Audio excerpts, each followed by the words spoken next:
So this route took thousands of people to California. The Commodore even ferried his own. I don't know what's going on with that battery. I think you can hear me, right? Yep. Yes. So he even formed his own transatlantic steamship line and successfully competed with the Cunard line. Something else was going on in the United States as railroads began to become established, and which got Vanderbilt's attention. In 1864, he purchased the Hudson River Line, followed by the New York Central, and in 1869, he built Grand Central Depot, which was replaced by the Grand Central Terminal we know today. As you know, Vanderbilt went on to dominate the railroad industry, just as he did in the ferry industry. The Commodore died in 1877, at which time he had amassed a great fortune of $100 million, which at that time was $1 out of every 20 in the United States. So, so today we are proud to commission the Commodore into our fleet, and on his namesake. And so that is the story of the Commodore. But today we really honor Jack and Brian. Come on up, Brian. Brian Achilles, our Director of Engineering. Jack Bevins, our Vice President of Operations, who are really key to this company and this boat. But also, we honor all the other people in our company that worked hard, whether it was selling tickets, throwing lines, steering the vessels, and the numerous other jobs, from bus drivers to parking lot attendants. They're all an important part of this company. And we are also very happy to be able to have our customers on board this vessel. So I know, Jack, you want to talk a little bit more about our vendors, but you've already introduced Corey Bevins, who did christen the boat down in New Orleans successfully with a swing that actually chipped the paint off the bow. So when we put the boat in the water after the christening, we had to actually take it out after everyone left and fix the paint. But Corey, we thank you for doing such a great job of christening the boat. We do have a champagne toast after Jack says a few words.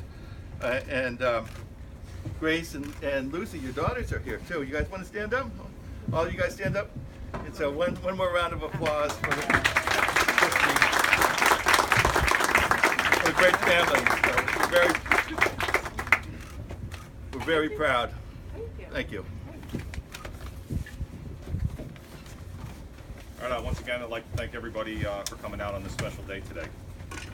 It's been just over 2 months since some of us were gathered down at Gulfcraft Shipyard in Louisiana to christen this beautiful vessel and place her into the water for the first time. The largest capacity, most efficient, high-speed K-boat in the country now floats before us here at our new home in Highlands, New Jersey. We cannot be more pleased with the way this vessel came together, but to truly understand and appreciate the significance of this monumental day, we should spend a few moments reflecting upon the past. Those of you who are in Louisiana have heard parts of this, but I ask that you bear with me, as it is worth repeating for the benefit of those who are not. I want to take you back to a little over 10 years ago, the late winter of 2007. Seastreak, it was called Seastreak America at the time, was in tough shape. Its parent company, Sea Containers, was in bankruptcy, and the vessels and company were for sale. The boats were in pretty poor condition, in need of paint, engine overhauls, interior upgrades, and other maintenance. Service interruptions due to mechanical failures were the norm, and employee morale was extremely low. We had been ignored by our parent company for too long, and the situation was dire. That's when Jim Barker and his team showed up and began looking around. At first we thought they were just another string of tire kickers, but it quickly became evident that they were different. On April 1st, 2008, we officially became part of James A. Barker's team when they closed the purchase of Seastreak America and related companies and the vessels. And on that day, just a little more than 10 years ago, Seastreak LLC began business. Things were rough in the beginning. Not long after the purchase was complete, the economy went into a recession. Wall Street laid off a significant number of our riders, and fuel prices spiked. Just about the time we were recovering from those trials and tribulations, we were visited by Hurricane Sandy. And then shortly after, we had an collision with the Seastreak Wall Street. But each bout of adversity, we got stronger. Under the steady leadership of James A. Barker and James R. Barker and their business partners, we continued to grow as a company. We did that by remaining focused on our goal of being the premier high-speed ferry passenger company in the country. To achieve that goal, we worked hard at improving the company's image by improving the conditions of the vessels, which improved reliability, attracting and retaining good captains, engineer, crew, and office personnel that all serve as the face of our company on a daily basis, and slowly and steadily growing our ridership and routes to the point where this new boat went from being a dream to a reality. We knew that if we were going to build the largest capacity and most environmental friendly high-speed U.S. Coast Guard Subchapter K catamaran ever built in this country, that we had better partner with a top-notch designer and a worthy and reliable shipyard.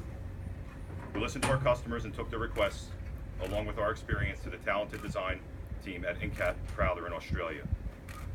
We told Incat that our customers wanted more interior room, more interior seats, better views, better bathrooms, more comfortable ride, and reliability.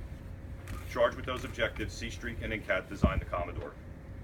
As this would be no ordinary vessel, we turned to the experienced builders at Gulfcraft in Franklin, Louisiana, a shipyard that by reputation was one of the best in the business. Gulfcraft is owned and operated by the Tibbs family, and they have built some of the largest and fastest catamarans, along with conventional passenger ferries in the U.S.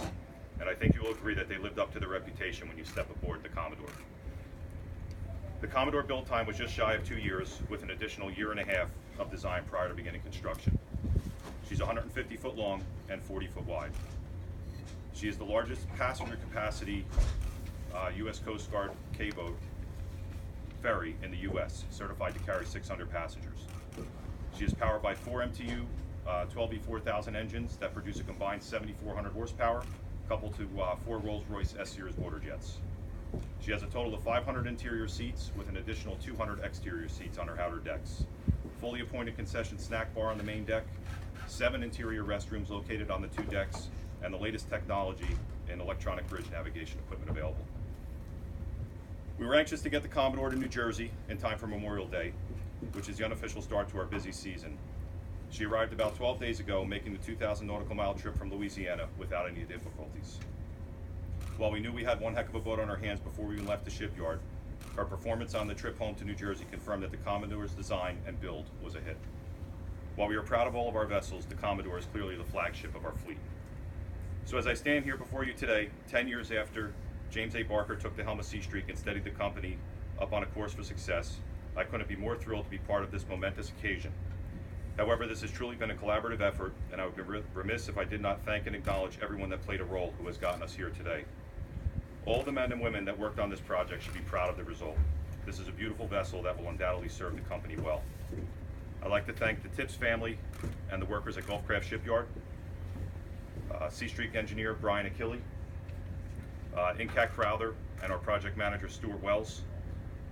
Once again, all of our vendors that took part in this project, the Seastreak owners for agreeing to this project, our banks for financing the project, our insurance underwriters for insuring the vessel, and I'd also like to thank our local governing bodies and residents in Atlantic Highlands and Highlands for your support as well. And also for all the Seastreak employees who worked tirelessly to deliver the outstanding service that has allowed us to grow. And most importantly, I'd like to thank our customers for their loyalty and their support. So in closing, on behalf of everyone at Seastreak, I want to thank you for taking the time out of your busy day to be here with us. Each of you are important to us, and we're excited to show you this vessel. We hope that you enjoy your time and your trip on the Commodore with us here today. Thank you.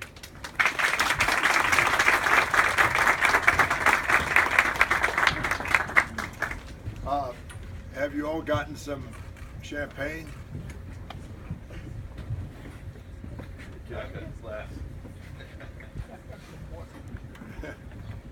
That'll do. So I would, I propose a toast to the Commodore. Long may she serve our country in this route. May all who sail on her be safe. God bless this ship and all who sail on it. To the Commodore. Here.